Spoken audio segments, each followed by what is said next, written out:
Welcome to the Architect My Business podcast. I'm Aya Schlachter, your host, founder, and CEO of MGS Global Group. We provide architectural drafting and rendering services for busy firm owners and designers. Recently, we added new services such as bookkeeping and digital marketing. I put aside my dream of being an architect and pivoted to serve architects. Since then, I've never looked back. MGS Global started as a part-time gig when I was a new mom drafting for architects in New York City. Now we serve small to large firms and publicly traded companies in retail and hospitality. The best part, I get to help architects maintain a better work-life balance so they can do more of what matters most. From starting out solo to now leading a team of over 45 and growing, I've learned a thing or two about making a business thrive. Whether you're thinking of starting, already managing, or want to take your business to the next level, this podcast is for you. Each episode is packed with simple, actionable tips in leadership, people, marketing, processes, and of course, profit. I keep things real. Like you, I've got no time for fluff. This podcast is brought to you by MGS Global Group. Now, let's get into this episode. Hi, everyone. I'm excited to introduce our guest for today, Jon Clayton. Jon is the founder of Architecture Business Club. Based in Norfolk, England, he's a chartered architectural technologist who has worked in architecture for over 2 decades as a sole practitioner for over 10 of those years. Jon struggled with the challenges of being a sole practitioner in architecture, so he's made it his mission to help architecture professionals around the world free up their time and build profitable, future-proof businesses that fit around their lives. He does this through his work as a coach, consultant, and a mentor, and through knowledge sharing on his top-rated weekly podcast, the Architecture Business Club podcast. Outside of work, Jon's a guitar-playing, kayaking, Lego building, movie trivia buff. It's a pleasure to have you on the show today. Welcome, Jon. How are you today? Well, thanks, Aya. It's a pleasure to be here. I'm doing really well. That's great. I'm really excited that we got introduced by Sarah Collada months ago. We kind of have the same podcast name. I'm Architect My Business and your Architect Business Club, right? That's right. Yeah, it's very similar. Very similar. Yeah, I love meeting people who are trying to uplift the profession. So for me, right, like I started my business, MGS Global, without any formal business education, but it didn't stop me from becoming an entrepreneur. That's why I always say it is possible. But, starting a business comes with a lot of challenges, especially for architects. We're not taught any business skills in school at all. I know you talked about this on your podcast and how the lack of knowledge made it tough for you in the beginning. So can you share a little bit of your journey from being an architecture technologist to, starting the Architecture Business Club? Absolutely, yeah. So I started out working in architecture straight from high school. So back in the mid-90s. And so I spent a long time in the industry, and that was a traditional local architecture practice, working alongside other architects. And I enjoyed the work and that experience that I had in those practices. And I think that at some point I decided that I'd liked the idea of having my own business. I think I'd had a desire to travel. I think that was one of the first things that gave me this idea of starting my own business. And I went off traveling, and I didn't come back and start a business straight away after I'd been backpacking around the world in my early 20s. But that desire to have my own business and to have more freedom and flexibility was something that was born out of that initial desire to travel and see the world and have some location independence. And that was further compounded when I met my wife, who was from the other side of the UK.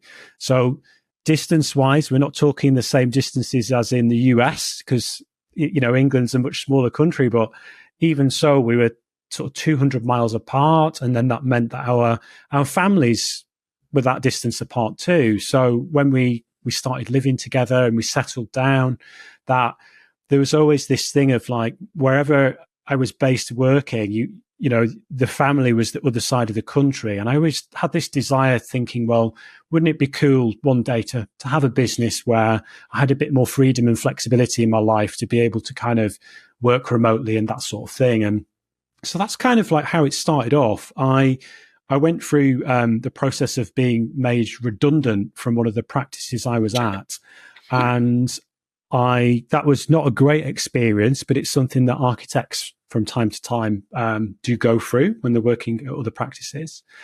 And yeah, it was at that point I thought I want a bit more control over my destiny here, and it was when I started writing a bit of a business plan, and that led to me starting a side hustle architecture business, originally alongside a full-time role at another architecture practice. So it was a real exciting time.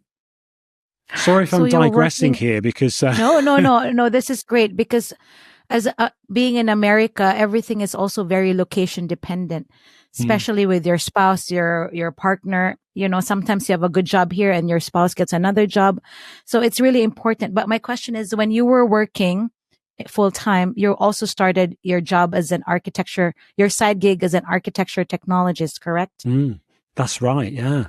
But were you married already that time? Oh, crikey. That's a great question. I think that was, we were living together, but we weren't married at that point. But it was around the time when I was made redundant. Around that time, we'd had our first child. So we had a daughter who would have been around about 18 months. So I think that your priorities change when you become a parent. Yeah, So aside from this, it totally changes your life. And aside from this thing of losing what felt at the time like a very secure job role, and then having this underlying desire to have more independence and more freedom, and then also the added thing of becoming a parent, then this was the kind of catalyst that made me think, right, it's the time to kind of start this business thing. And because I'm not naturally a risk taker and usually quite cautious with things, I wasn't brave enough at the time to go like all in and just leave my job. And that's why it started off as a side hustle, which, you know, was great for a time, but it has its challenges. As you know, that running a business can be a very time consuming thing.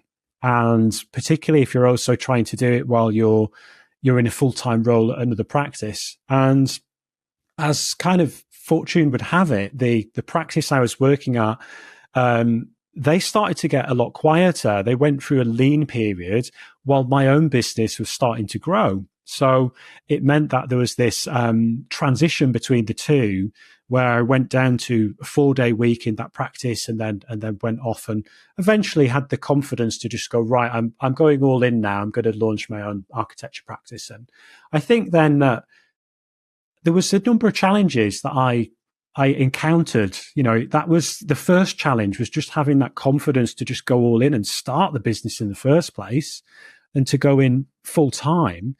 But then there was a lot of other challenges that I found as I was progressing with that business.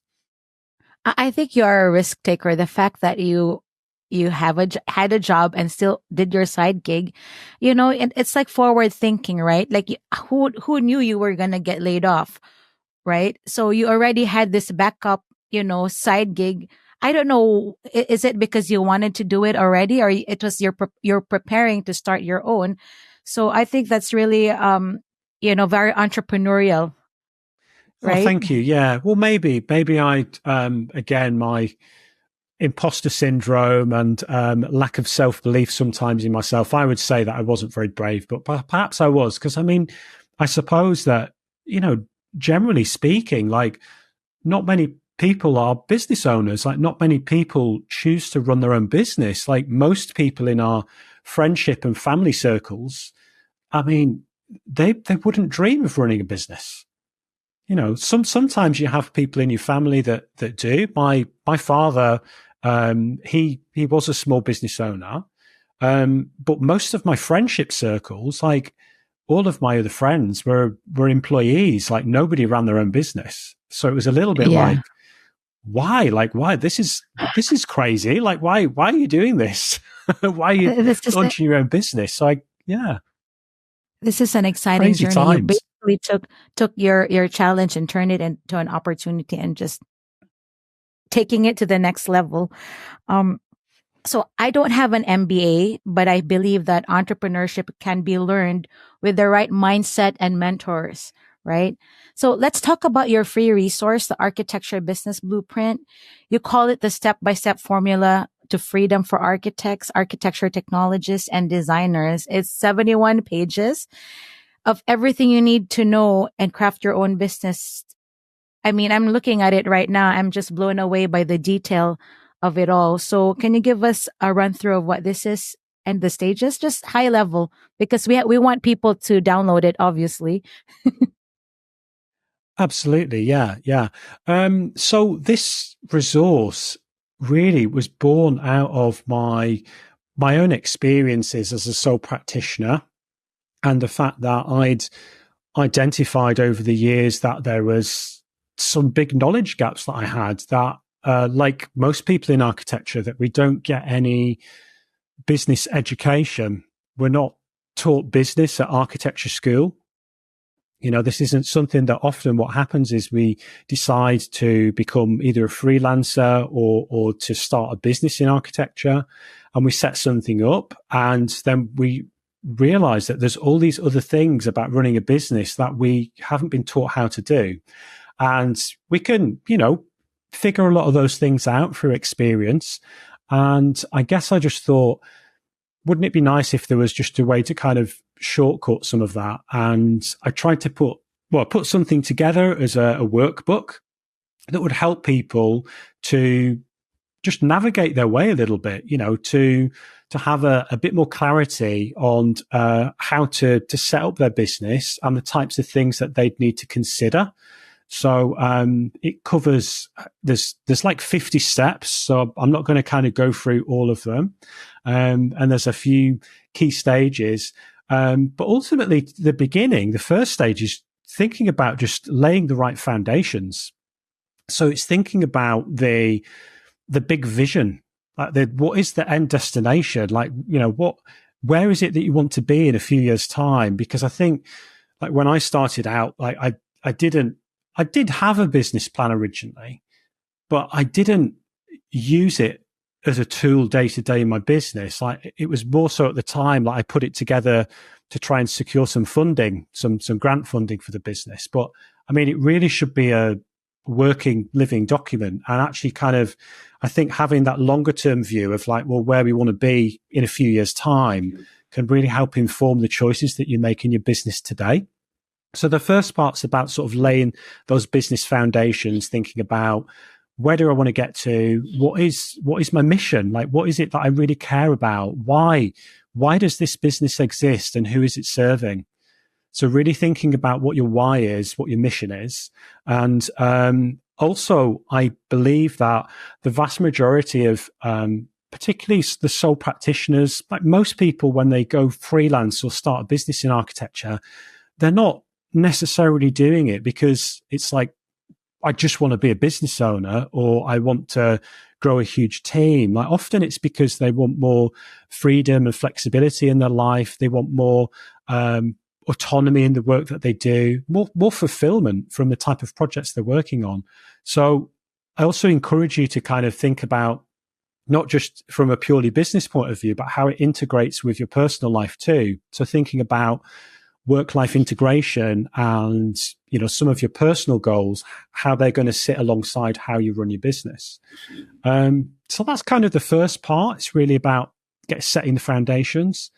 Then looks at some of the things that you need to be in control of, things like managing your finances, managing your time, some of the key things that can run away with themselves if they're not properly managed.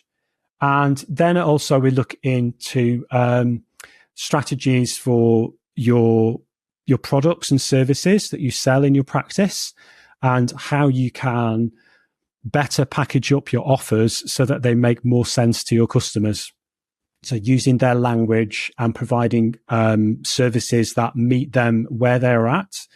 So if you think about let's take the case example of an architect that works with homeowners. So somebody that might be doing a new build home or home extension renovation project. Then, you know, there might be a few different products and services that you offer, depending on what stage they're at, because the time when they are, the consideration period, when they're sort of thinking about doing a development like that, it's a really long period of time, like compared to selling other products and services in other industries. Like you could be thinking about that project for years before you actually decide to invest in the services of an architect.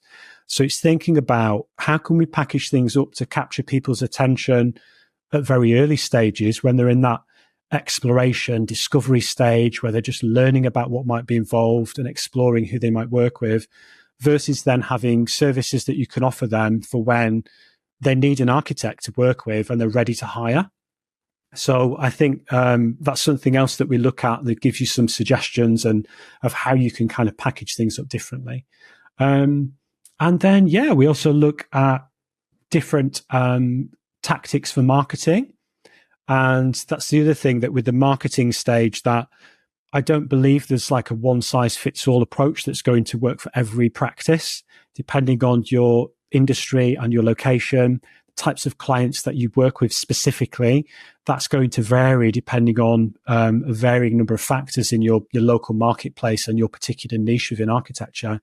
But the framework, the blueprint document, gives you a variety of suggestions that you can test out in your practice. And I would encourage people to, I like the idea of running like short experiments and say, pick things to try out within their business, and then to test them out and to keep the things that work and then to quickly ditch the things that don't work. That's kind of like a broad overview. There might be a couple of bits that I've missed out there, but as I say, it's quite a big document. I don't have it completely memorized. So I'd like to cover all the stages, obviously, if we have time. But again, Jon, we'll put all the free resources on our show notes. But for now, I want to focus on my favorite topics in the blueprint, which is people, right? This topic resonates with me because I firmly believe that our success as entrepreneurs really depend on how we find, train, manage, retain the right team members, as well as our consultants and mentors. So in your experience, who do you think the people aspect, why do you think the people aspect is so crucial in running a business? That's a great question. And you're right. It's a very important section within the blueprint document. And I believe that, I think there's this perception that when you start your own business in architecture, that we have this thing. I've heard, business mentor Chris Ducker talk about this thing called superhero syndrome, where we think we can do everything. And actually, as architects, we're problem solvers. And the traditional business model for architecture practices is that we are, trained to be like an all service provider, where we provide services from inception to completion. And it's like, you should do all this stuff on your own, like you should be able to do all these things. And I would challenge that. There's actually more and more practices now are recognizing that there's so much that the average architect needs to learn and needs to know about in order to provide those services, that it's almost getting to the point now where it's like, it's unrealistic for somebody to be able to not only learn and maintain all of the skills to deliver a project from start to finish, but also to run a business as well. And I feel that, this thing of, I love the thing of sort of sticking to, do what you do best and delegate the rest. So to look at building out a team of collaborators, people that you can work with, whether that's having a team that's in-house or whether you're not wanting to manage an in-house team, to look at other opportunities like outsourcing some of the elements of your work, building out a team of collaborators. Maybe there's another practice that has complementary skills to your practice so that you can have a partnering arrangement to really build that out. So you think that in terms of what you're then able to offer your clients, in terms of the value that you deliver, like how much better is it going to be for your clients that, rather than you trying to do everything yourself, where it's like, let's be honest, like nobody's going to be great at everything. So isn't it better that you focus on doing the bit that really lights you up, that you enjoy doing, the bit that you're good at, staying in your zone of genius, while you build a team around you that can help deliver all the other bits and probably do those things better than you're able to do yourself. Yes, and I agree. Like, I'm a big believer on hiring consultants and mentors and coaches, because I see people not as an expense, but as an investment. And that's the problem that a lot of small firm owners, entrepreneurs, they can't wrap their head around paying a consultant to do the thing because it's an expense. But in reality, it's really an investment to your business, right? So my question for you is, you've worked in the business of helping architects. How do you switch that mindset for them to start really making them aware that, we as consultants, I do architecture support, you do, blueprint, your architecture coaching business consulting. How do you try to switch their mindset? Because that's the most difficult part. Yeah. Okay. That's an interesting question. I think that it does need to be looked upon as a investment rather than a cost. But I think one of the things when people are looking at paying for, coaching or consulting or mentoring, I think all of those things, that the way that it's usually pitched, it can feel a little bit like a black box investment where the outcomes and deliverables from it aren't always clear, that people realize that they need some help with something. But the way that the way that it's typically pitched to them is that it's just, pay this much money a month and eventually we'll just figure it out, So I think if you can communicate, and this actually comes down to as well, something that's applicable for architects in packaging their services, that customers are interested in the afters. They're interested in the outcomes that they're going to get. They often don't care what the process is, the mechanism of how they get there, but they want the results. So from a sort of coaching consultancy perspective, if you're able to clearly articulate if you have a framework or a blueprint or process, like the document that I have, where we can guide people through a process where they can visualize it. They can see, okay, I'm starting here and I go from A to B, and this is the end result. If that can be articulated in some way, either in your copywriting, in your marketing, on your website, then it's going to make it much easier to be able to sell that particular service. And as I say, the same you can apply to architectural services and packaging up your architecture, that, to the average customer that might not have worked with an architect before, which in many cases, particularly if you're working with homeowners, they often haven't worked with an architect before. So if you can apply those principles into how you package up your services and make it really clear about the process that you're going to take them through, what they're going to get out of it, and what the deliverables are, and what the timescales are as well, so that they can understand it. And also, if you can find a way to quantify the value added. So that's the other thing, that if you're saving them time, if you're going to be saving them money, if the service that you're providing, in the case of architects, if it's going to be increasing the value of their building, you're going to be making their life easier in some way, that if you can quantify that, then that's really going to help you price and position your services. I love that you say you have to always establish the after and the outcomes, and also quantify it, because at the end of the day, we're running a business and we want to make sure we can feed our kids next week, right? Absolutely. Yeah. I don't want any starving children at my house. So I get this question a lot, because I started my business with just me and another drafter, and now we're like a team of 50 plus. So people ask me, who were the first consultants that you hired? So my question for you is, I don't know if it's universal in the UK or in the US, but what do you see in terms of small firm owners is the first person that they should hire as a consultant? I'm just generalizing, right? Based on what you know. Oh, wow. That's a really good question. Okay.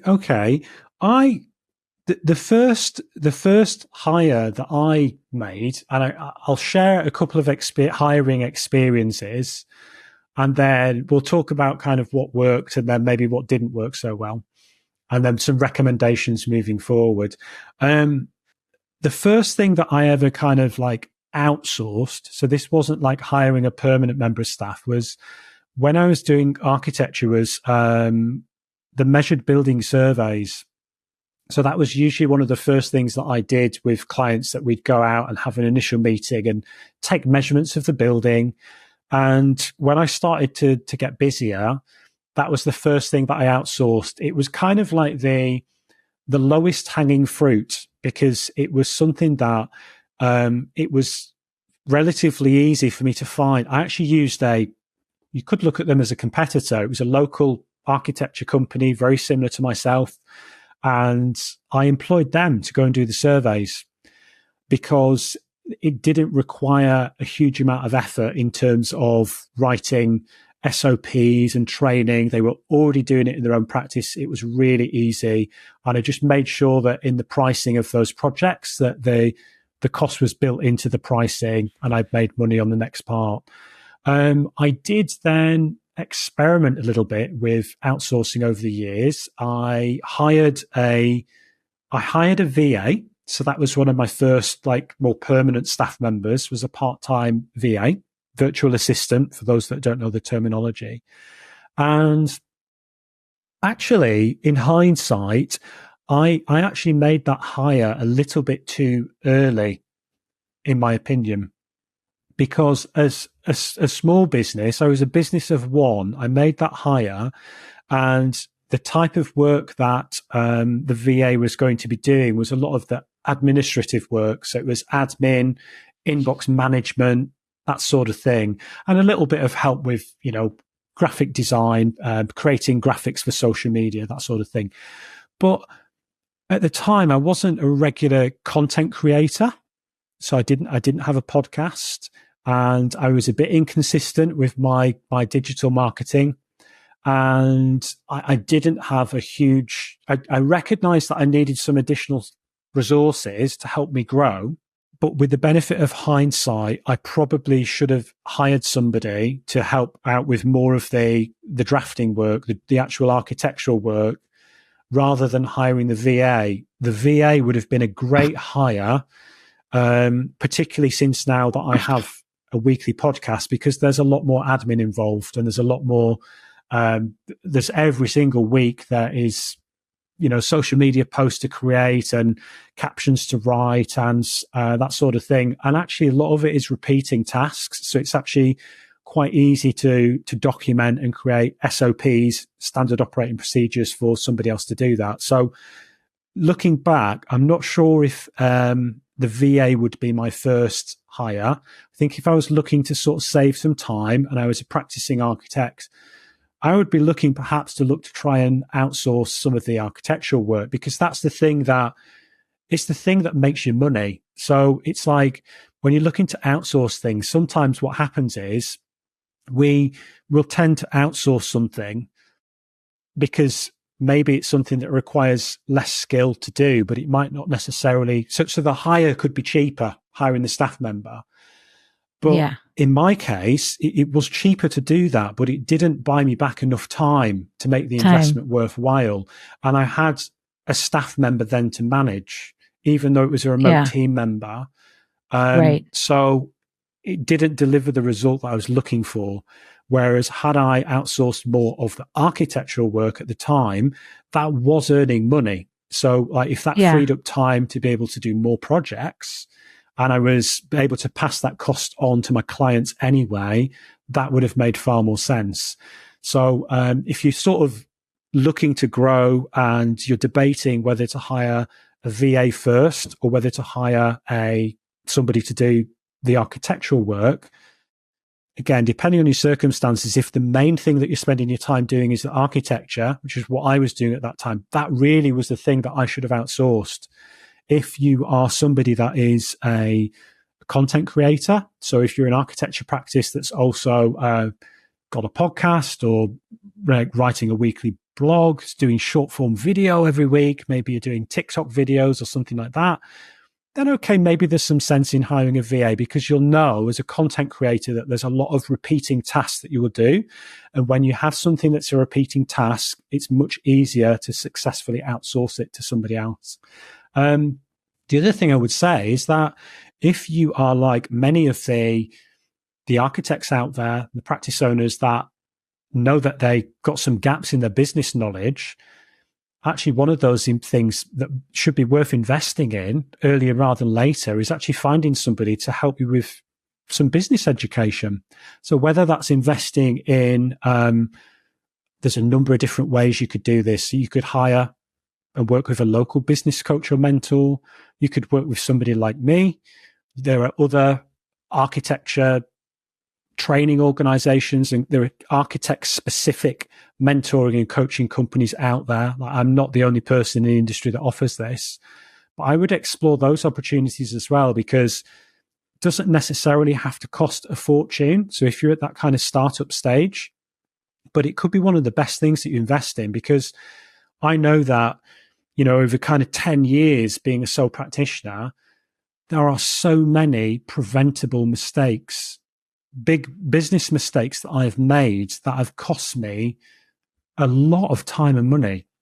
And had I had some more business education in the early days, a lot of that would have been preventable. And I have no doubt that I would have been far more successful over the last decade than I was already by having some support and guidance in those areas. So I love it that, you know, a lot of the architects, especially small firm owners, huge chunk of their time with architecture drafting. And it does make sense to transfer the cost. And that's very easy to find, right? It's not like you're looking for another architect in your firm. There's a lot of, you know, collaborators, students, new graduates you can hire, or different companies. So I think that's really also one of the things that architects need to do is kind of let go of control, because a lot of architects like to control every single detail in the drawings. In the overall scheme of things, you're just losing time and money if you're just keep on controlling. There's an opportunity cost. Like if you're spending all day working on a detail, that, again, it's like I look back at some of the ways that I used to work and what I would do in my working day, and you just think it's madness in some ways, because it's like there's so many other things that I could have been doing that would have helped to grow my business, to get more sales, to increase my bottom line. Because at the end of the day, we're passionate about architecture, but, you know, we're not doing this as a charity. Like, we're trying to make a living. We're trying to, you know, feed our families and to grow our businesses. And, you know, if you are spending all day drafting things out and then running around like a headless chicken to try and do sales meetings in the evenings and things, and you have to kind of question, like, you know, you're really getting in your own way. You need to get out of your own way and allow yourself a bit of space to be able to grow your business so that it's going to be sustainable in the future. Otherwise, like, what happens is you end up in this cycle of feast and famine. So when you're really busy, you just work, and it's nearly all project work, and then firefighting, serving our clients' needs, and then not necessarily doing what we need to do to help develop and grow our business, and neglecting business and marketing. And then we get to a lean period once we've finished all those projects, and it's like, oh, I haven't got any projects now. Like, I don't have much work, because you've been like neglecting the strategic business planning and the marketing that should have been happening alongside actually delivering the work for the clients. So and one thing I like about your business blueprint is like your money makers, because we need to think outside the box. And I like that you're thinking about productized service offerings, right? Like, you know, what is your high impact offer, everyday offer, digital products, extra income? You know, we need somebody like you to help architects like really think about the lean periods, right? When they have a lean period in their project pipeline, they have other things that you can share in your blueprint. For instance, like, again, it's like there are 70 check marks and like 7 stages. So I encourage everyone to download your Absolutely. blueprint. But There's huge yeah, opportunities there, Aya. I mean, you mentioned there about extra income and about the idea of, I mean, one example, digital products. There's an architect based in the UK called Ross Hartland. We'll give him a shout out from Initiate Architecture.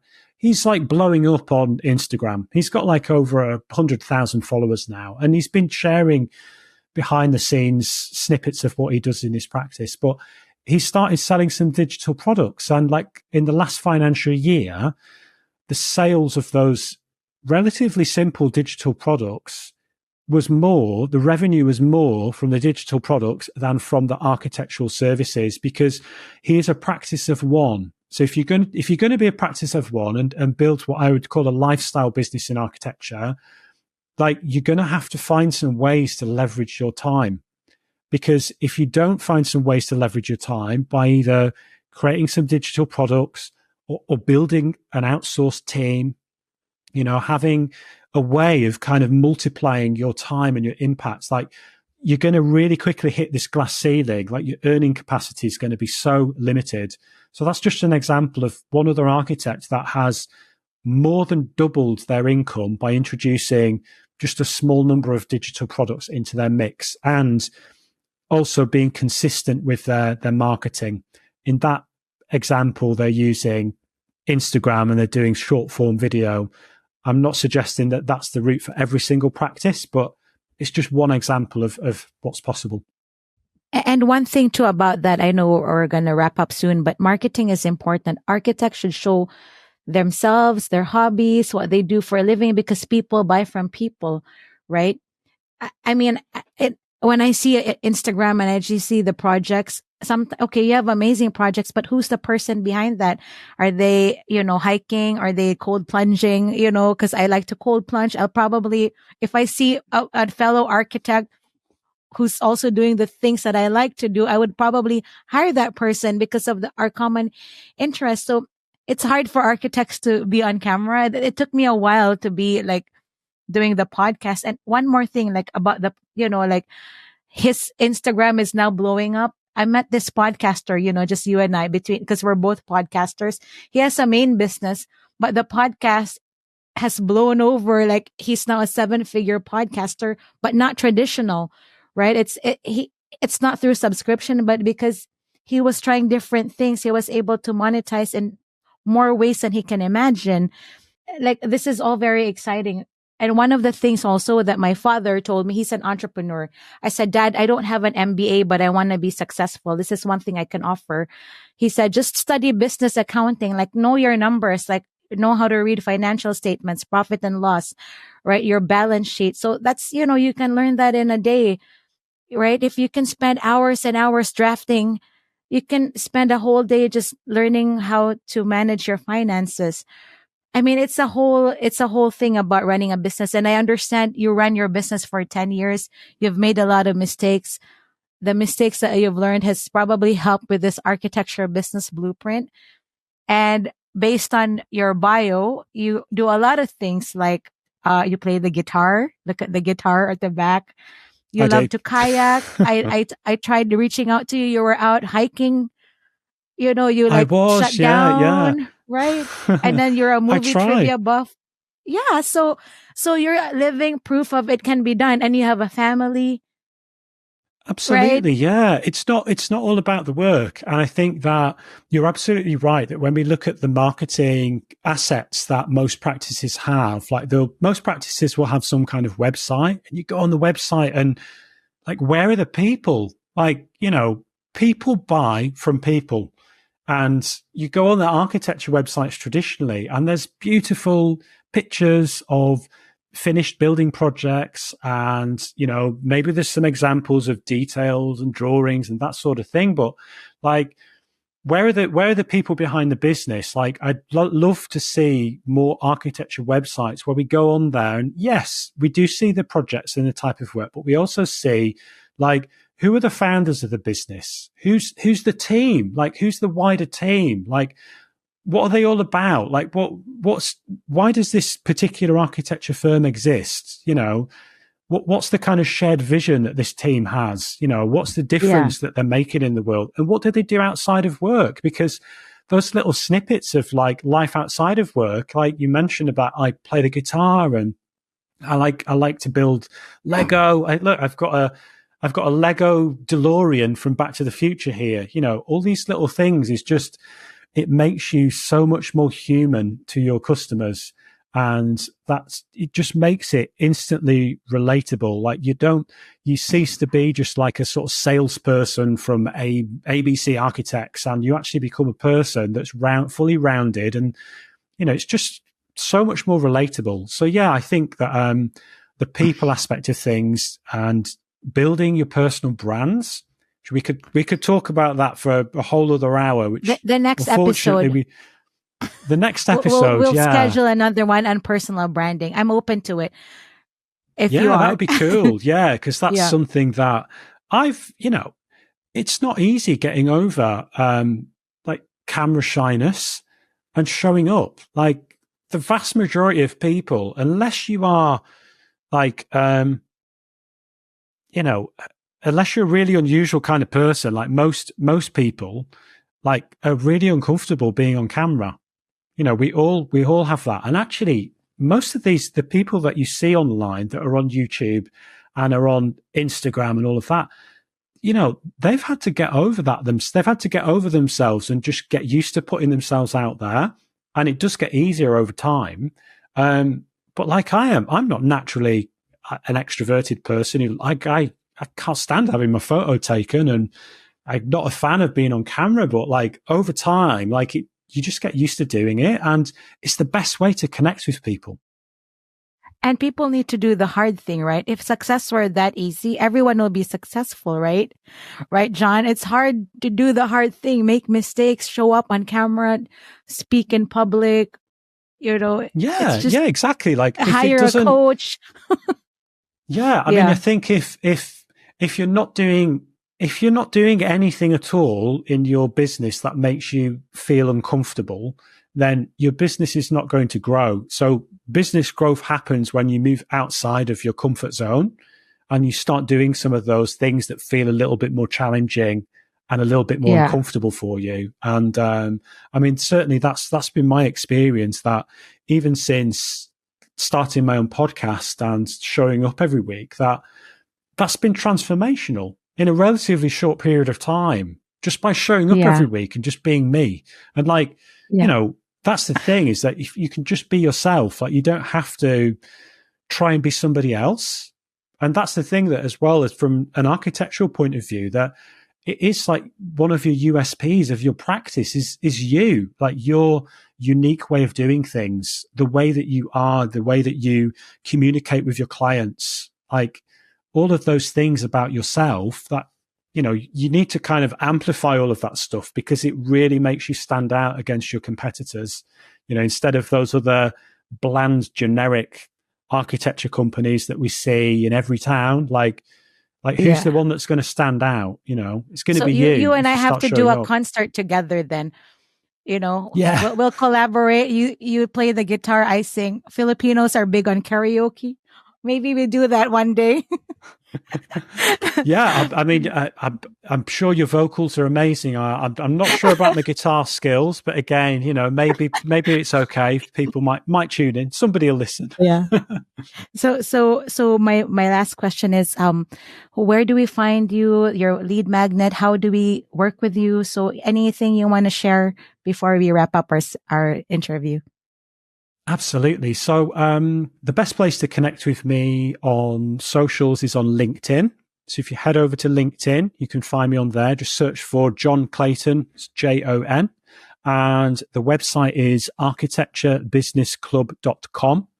If you head over to architecturebusinessclub.com, there is, on every page, you'll see a form where you can pop in your name and your email, and you can get a link to download your own copy of the Architecture Business Blueprint without charge. That's complimentary from me as a gift. And I would love to hear from people. That please, send me a message on LinkedIn, a connection request. You can contact me via the website. There's a contact form on there. Drop me a message. I'd love to have a conversation. Thank you, Jon. I really enjoyed our conversation. Awesome. Me too. Thanks, Aya. Thanks for listening to this episode of the Architect My Business podcast. If you want more, head over to architectmybusiness.com for more episodes, show notes, and links to everything mentioned in this episode. Don't forget to catch our mini shows, Her Space, Ask Aya, and our main show, Architect My Business. If you enjoyed our episodes and want to hear more, please leave us a rating and review on Apple Podcasts and Spotify. Your feedback really helps us grow. Stay tuned for the next episode. Bye!